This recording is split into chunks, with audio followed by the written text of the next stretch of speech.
Ian, I'm right in saying, aren't I, that this is in fact the late Robert Maxwell's chair? Yes, this is Maxwell's chair. It's very exciting. We bought this shortly after he went overboard, as it were, and we just had a libel action, yet another one, with him, and I thought it was apposite, historically, for me to have his chair. You did famously once say after that libel action that you had just given a fat cheque to a fat cheque. I did, on ITN News. 250 grand.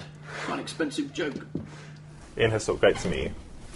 Meet you. It's 5 minutes, a lot to squeeze in. Time starts now. You've been sued countless numbers of times. I think it's true to say you've only ever won once.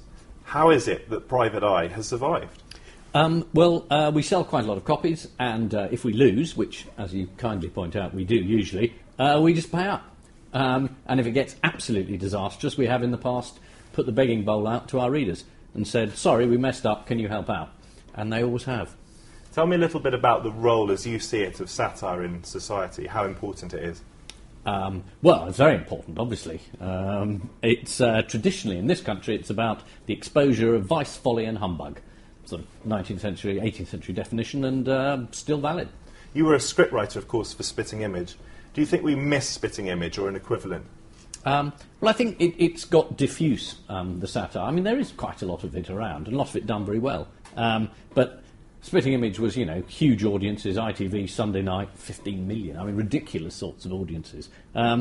Life's changed a bit since then. You've said a lot of things about a lot of people, not all of them nice. Do you feel that No, that's true. do you feel that you've ever stepped over the mark? What, you mean ever? I would guess I must have done, but on the whole I try and think what I'm going to say before I say it, rather than after. Do you have any regrets in life? Yes, but obviously I'm not going into them with you.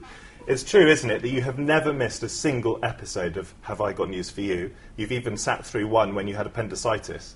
Yes, I thought I was going to miss it, but I got left on a trolley in a corridor in a hospital, and in the end I thought, well, no one cares if I'm here. So I discharged myself and went back to the studio and did it. And actually I was no more grumpy than normal. Were you in agony, though? It was quite painful, and I was sitting next to Mariella Frostrop, so maybe that didn't help. How much practice do you have to put in before you actually record the programme? How dare you? The idea that either Paul or I would do anything that looked like rehearsal. No.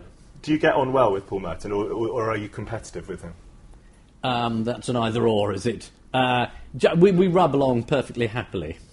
What was it like working for Peter Cook when you were first editor of Private Eye? Terrific. He was the ideal proprietor.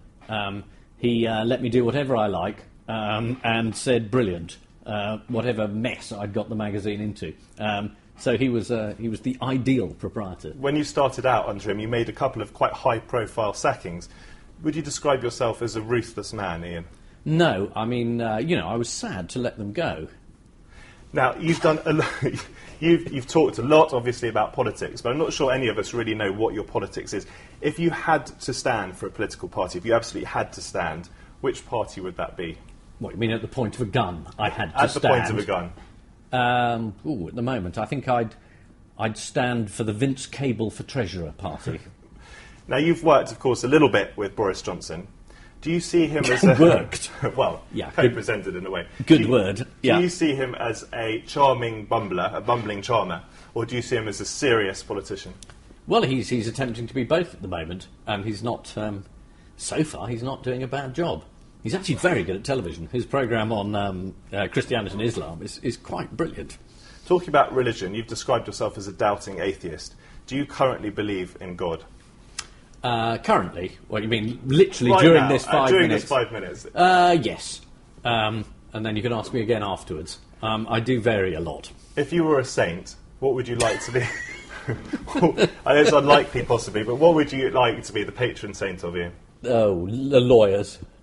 What's your biggest remaining ambition? Because you've achieved a lot in your life, obviously. What would you really like to do with the rest of your life, other than carrying on, obviously, with Private Eye and the show? I think I'd like to finish this interview without saying anything else revealing.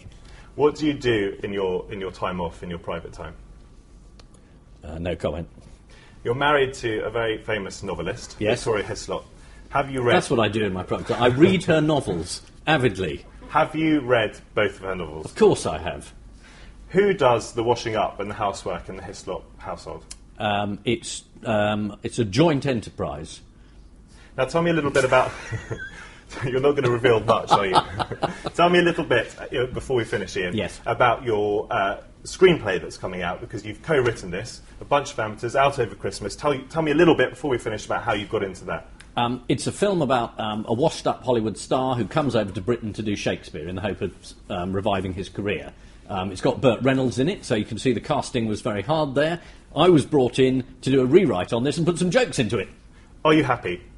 Yeah. Time is up. Great to meet you, Ian. Great to meet Nice to meet you.